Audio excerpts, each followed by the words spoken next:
ಭಾರತದ ಪ್ರಜೆಗಳಾದ ನಾವು ಭಾರತವನ್ನು ಸಾರ್ವಭೌಮ,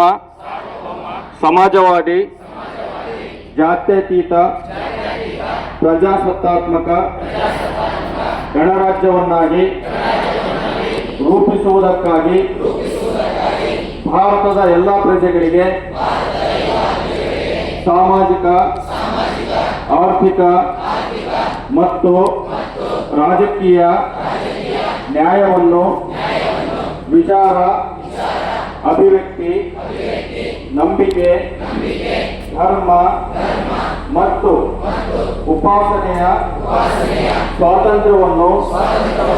ಸ್ಥಾನಮಾನ ಮತ್ತು ಅವಕಾಶಗಳ ಸಮತೆಯನ್ನು ದೊರೆಯುವಂತೆ ಮಾಡುವುದಕ್ಕಾಗಿ ವ್ಯಕ್ತಿ ಗೌರವ, ದೇಶದ ಏಕತೆ ಮತ್ತು ಸಮಗ್ರತೆಗಾಗಿ ಎಲ್ಲರಲ್ಲಿ ಭ್ರಾತೃತ್ವ ಭಾವನೆಯನ್ನು